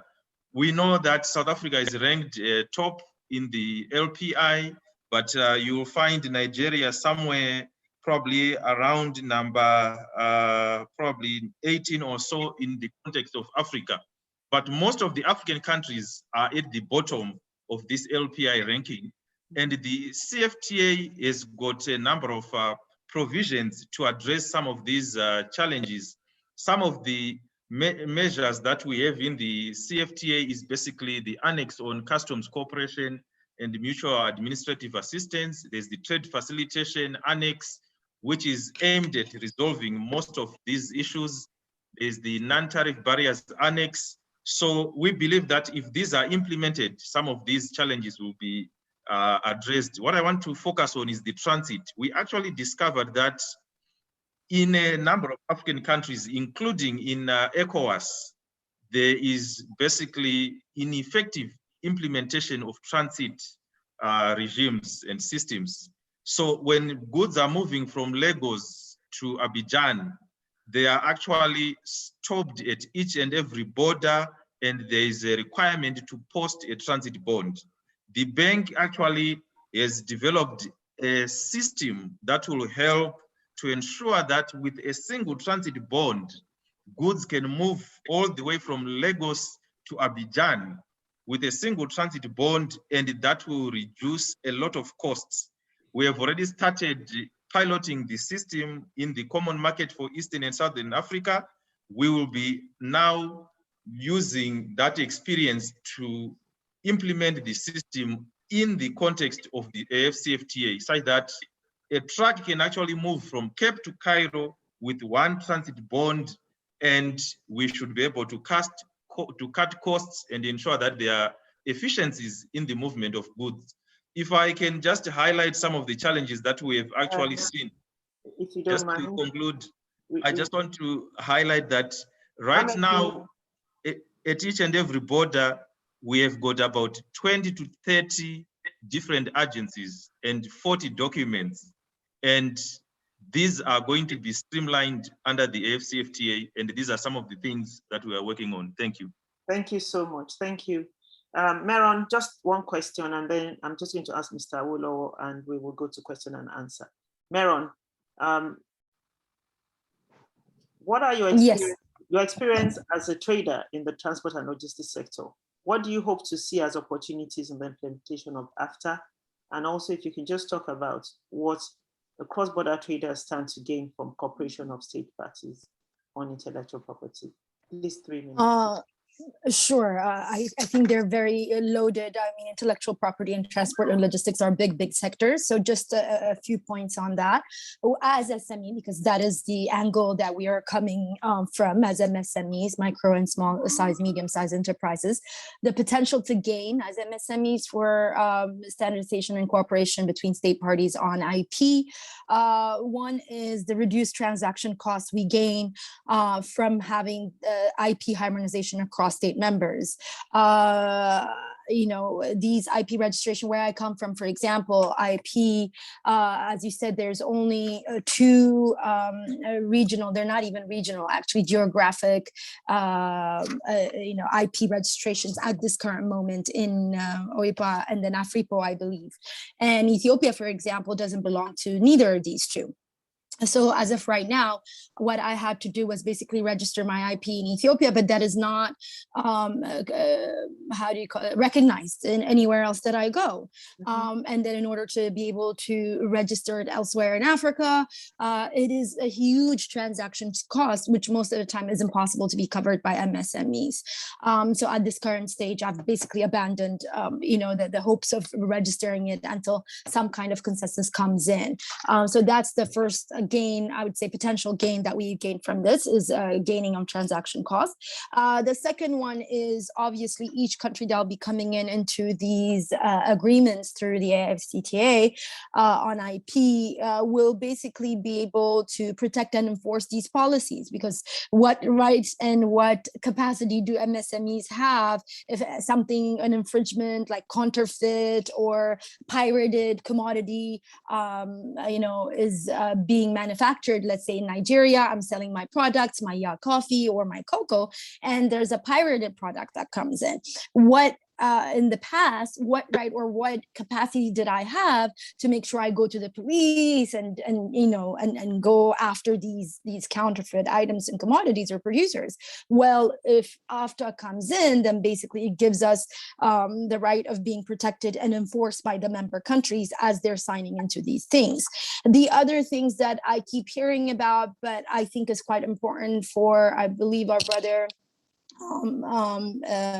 Brother Francis, Mr. Francis, Secretary of the AfTA Secretariat in Nigeria, stated, is many of us fall under the category of informal sector, especially women traders in Africa. And there's something called an IP we're getting sensitized right now, we're getting to learn a little bit about it, is these geographical indications. For cultural appropriation, we're talking about, in goodwill, that is, we're talking about, let's say when we talk about, Harar coffee or Sidama coffee or Ghanaian, fabrics. These things need to be exactly because we fall into the traditional,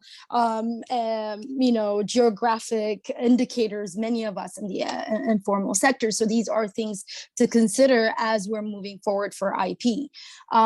So I think that those are the potential gains. I'm sure there are more, but as it concerns MSMEs, those are that. And the transport and logistics is huge. I mean, we can't begin. I mean, I think it's been stated most of the time, again, the harmonizations of that, but also freight forwarders. I mean, it's a huge ecosystem. What does transport and logistics means? It's not just, maritime and boats and sea and air cargo or land transporting and logistics. We're talking about the whole ecosystems of African freight forwarders that are very sensitive to the African market, intra-African market, that understand the ins and outs of that and some of the bottlenecks, because even right now, as we're saying, growing the transport sector, transport infrastructure, that's what it means. We also need to grow our own indigenous actors within the transport sectors. We're still dealing with international freight forwarders, even for right now, when we're thinking of going into the African intra-trade. It's still the DHLs and the Aramexes who are foreign companies coming in. As for us, as of right now, we're not that huge in volume yet because we're doing intra-trade. We're depending, and as a landlocked country in Ethiopia, we're still depending on air cargo. And fortunately for us, Ethiopian Airlines holds the major share when it comes to transport within Africa. And you stated earlier, I mean, even transport, it's much easier to go to Europe than to go to another African country. So cost of transport and logistics is extreme, and it adds to our cost of production to make our products more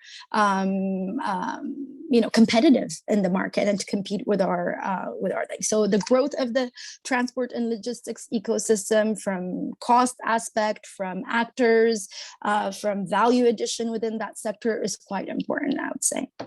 Thank you. So much. Thank you for highlighting all that. And it's good to know that IP would be, rights will be more protected under AfTA.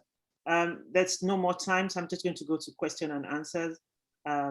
There's a question here, says that, what are the key roles of the private sector in the transport and logistics sector in AfTA? Who's going to take that, please? The key roles of the private sector in the transport and logistics sector. Mr. Anatogu? Yeah, I could, yeah. So, thank you very much. If you go back to those 7 goals that I talked about, at the end of the day, it's about the private sector is for profit, right? Yes, so it's about investment, is about growing the capacity. So in the transportation and logistics, and bear in mind, for most companies, the logistics, the power logistics, I think account for maybe about 45–50% of the cost of production. So really, there are opportunities along the logistics value chain, from say common facilities and aggregation centers that we talked about, right? In the local solutions in terms of the transportation itself across Africa, or even in the case of a sea transport. So investing in those in the fleet, right, or in the training institutions that we talked about. So along each of these areas, there are opportunities. And think about it, I'm happy Merom talked about the freight companies. So maybe 10, 15 years ago, you only hear about FedEx and DHL. But kind of, if you look at today, the main freight companies in Nigeria are transport companies. And this is a local solution. So across the value chain from production all the way to the end, if you look, there are gaps everywhere, and private companies now need to look at these gaps and look at if they are able to provide solutions that will be beneficial to them, but also reduce the cost along the chain. Thank you very much. Mr. Awolowo kindly expatiate on the domestic export warehouses planned across the country. How can logistics companies provide warehousing services? How can logistics companies providing warehouse services participate? Very briefly, sir. Yes, thank you very much for that.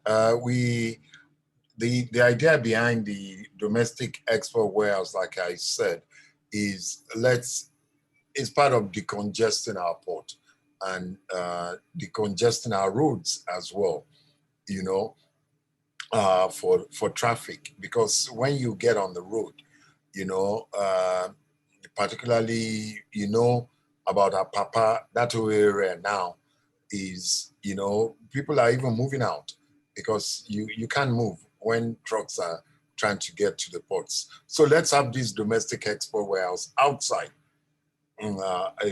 outside Lagos, for example. So everything is aggregated there. We're working with all the stakeholders from customs, Shippers Council, NAFDAC, SON. So those aggregation centers, everything is done there. So you take your goods, if you bring your goods from Kano, for example, you get to, let's say, the export warehouses in Shagamu. It stays there. Everything is done there. It's sealed, it's containerized, and we're also working with the Federal Road Safety. And so they escort your goods right to the port. It's not staying at any export terminal in Lagos again. It's going straight to the port, to the ship. For after it's called, there's an electronic call-up system. So then it goes. So we think this will help to reduce all that gridlock we have at our ports. Now, logistic companies, of course, this is where they come in and take advantage of that, of moving these goods for us. And now, because it's going to be seamless, they are not stuck. You know, you have a company that takes your goods for you, it's taking you from Kano, and then it's stuck in Apapa, you know, for almost 3 months. And you are paying that demurrage for that, you know, and then the truck cannot even walk. So it's really complicated. But the good news is for all exporters, all manufacturing companies, that Africa is waking up. We're seeing all these infrastructure challenges. And in fact, the African Union's program of Agenda 2063 there's a big aim there. One of the flagship projects is the integrated high-speed rail network to connect all African capitals and commercial centers, thereby facilitating the movement of goods, factor services, and people. Now, this increased connectivity by rail will help to reduce transport costs and relieve congestion of current and future systems. So it's really important that the African Union, African leaders are looking at that infrastructure deficiency that we have. And that's what I said that caused the ETLS not to function properly. Imagine if we had the rail straight from Lagos, taking your goods all the way to Cote d'Ivoire, to Abidjan, you know, if we have our shipping lines, you know, doing that is what Abba was telling you, what they're trying to do with the ceiling. You know, all these things are really important for logistics to happen. But let me also say, I'm really happy with Meron that has identified one of the benefits of the AfCFTA, and I'm glad Francis was also listening on to this. That for PI, look, that she has identified it. That look, this is what the AfCFTA will help to do for our MSMEs. You know, they take up the cost of all those legal costs of enforcement of all these agreements that MSMEs cannot do, which is good. So you have to identify more and look to it more where you can pick out specific gains that are important for your companies, for your businesses. And I'm so glad to listen to an entrepreneur like that speaking to this. So thank you very much. Thank you so much, Mr. Awolowo. Gaymon, this question is for you. Gaymon from Mr. Soji Awubade. He says, Gaymon makes my day by disclosing that they are working on ETCs. Considering the place of smallholders in most African economies, it is not going to be inclusive to leave this large number of economic players to self-help. Thank you, Gaymon. Can you respond to that? Okay, thank you very much. I think we believe that to be able to participate in international trade, you actually need a lot of support. It's, as we have been saying, it's not for the faint-hearted. And I give it to a lot of women that I see trying to cross the borders carrying goods, because trade in itself across borders is very complicated, but we are now trying to make it easy, simplify it for the informal cross-border traders, for the SMEs, for the smallholder farmers, by establishing these export trading companies. These export trading companies will actually play a vital role in terms of bringing their economies of scale. They will aggregate goods from all these small players that I've mentioned. They will then take them to the market. They will even provide the market intelligence, which is normally lacking, because when the smallholder farmers produce, they don't know where is the best market in Africa to take their products. But this export trading company, the way we are designing them, they will be able to actually assist in terms of identifying those areas where you get the best price for your products. And they will be able to aggregate those products and take them to the market. We are also providing financial support as well as trade facilitation support to make sure that these export trading companies can actually support SMEs, and in particular, youth and women, to ensure that they also benefit from the agreement. So I just want to probably briefly respond. I wanted to respond to the question on private sector, but my hand was not up. I just wanted to highlight that it's the leaders, the heads of states have done their bit. The CFTA is now for the private sector to implement. There is market access that has been put, but for you to be able to access that market, there are a number of things that need to be done in the transportation and logistics sector. And most of those players are actually the private sector that we need to work with to establish the roads, the railways. We've got a number of initiatives as Afreximbank that we are working on in terms of the development of railway lines in West Africa, Liberia. We are working with Guinea. We are working with Ghana, Angola. So we've got a number of projects in the railway sector, and it's the private sector that are leading. But what I want to highlight is that for this to be successful, you need a PPP approach, partnership between private sector and the government, to ensure that some of these private sector and projects on transportation and logistics are implemented properly to reduce the costs. That's what I wanted to add. Thank you very much. Sincere apologies, Madam President. Please, if you can give us just 10 minutes to wrap up. There's a question I think we should ask Mr. Bello, and then we'll just wrap up. Can I seek your indulgence to just extend for 10 minutes, ma'am? Yes, please go ahead.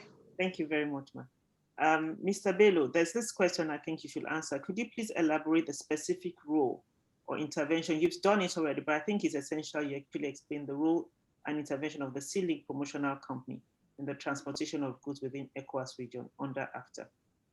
Thank you, sir. And then that's the last question.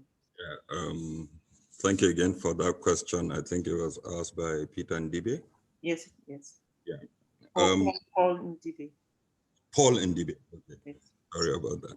Yeah, the Sea-Link promotional company, and listen to that, is a promotional company for now, is an initiative that Nexim started to intervene in first evacuation of bulk cargo from, and when I say bulk cargo here, I mean mostly solid minerals, and then to link West African ports together. Sea-Link doesn't belong to Nexim Bank. Nexim, as a facilitating agency, is promoting the Sea-Link project. Now, the question about the private sector, this is an opportunity for the private sector to come in, because we created a consortium of shipping companies, ports, other logistic companies, and so on and so forth, to provide a seamless transportation and logistics system that is connected by maritime facilities. So what we have today, and we're inviting others who are interested in investing in the Sea-Link project and logistics to come in, is for the private sector. Nexim and other government agencies, by the way, NIWA is involved, MPA is involved, the customs, and everybody is involved in the Sea-Link project, but it's to facilitate private sector investment in the transport and logistics of goods and services and people across West Africa and Central Africa as a start. We're already in discussions, and AfrExim is involved here, because there is a similar project that is going on in the Maghreb region between Cairo and I think Morocco. And they've already indicated their interest in joining forces with Sea-Link project that will now connect West African ports with North African ports, all in facilitating AfCFTA and free trade within Africa. So Sea-Link is actually a PPP, as Gainmore has mentioned earlier, between public sector being represented by all the agencies that are involved with trade, and the private sector, the ship owners, the port owners, and other logistics companies that are in it. And we're inviting the directors that are here present to look at how they can participate in the transport and logistics that Sea-Link is promoting. Thank you so much. It's apologies to all the participants that we can't take all questions. This definitely is a topic that should go on for a day.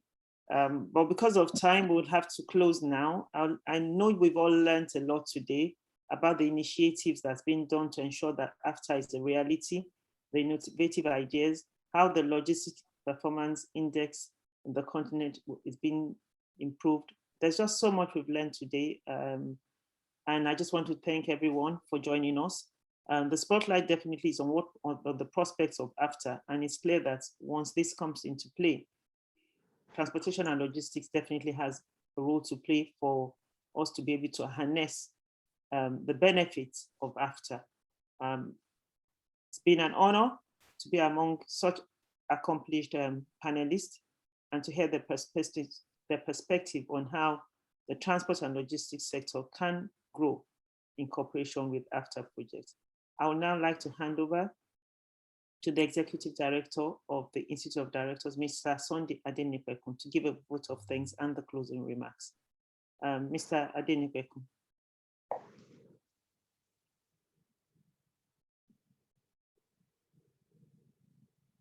Mr. Adenipekun. Mr. Sunday, are you still there?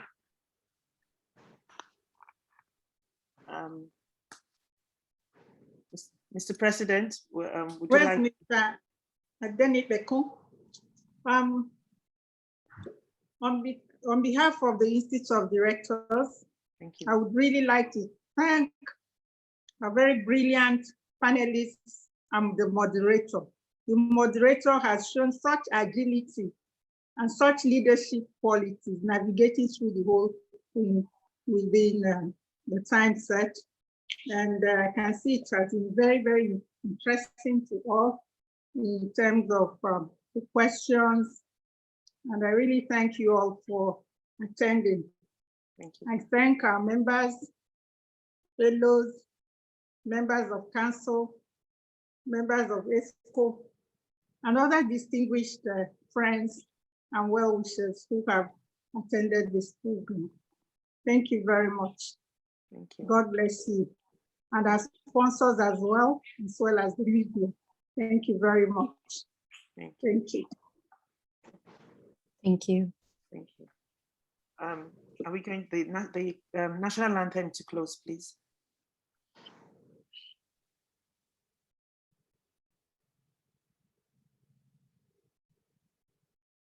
Are they having a technical hitch?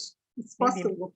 Yes. Yeah, because yeah. So thank you all for joining. Thank you on behalf of the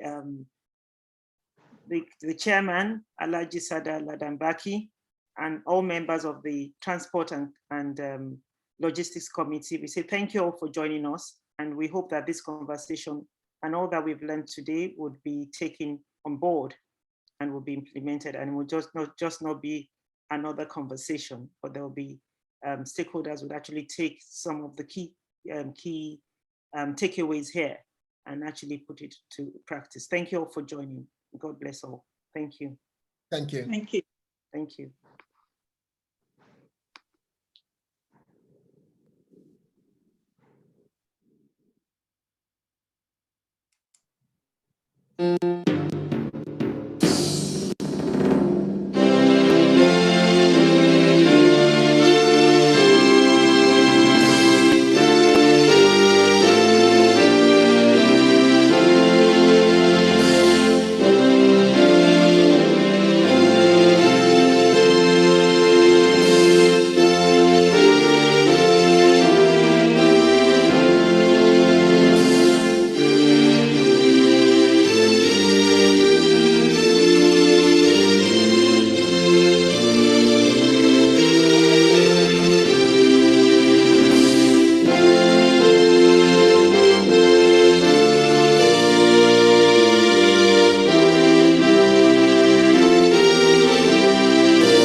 Congratulations, madam. Congratulations. I must congratulate you for assembling these very, very brilliant panelists. Thank you. Thank you. Thank the Transport Committee. It's been quite successful. Thank you very much. All right. Thank you. Okay. All the best. Thank you. Thank you. God bless. Bye.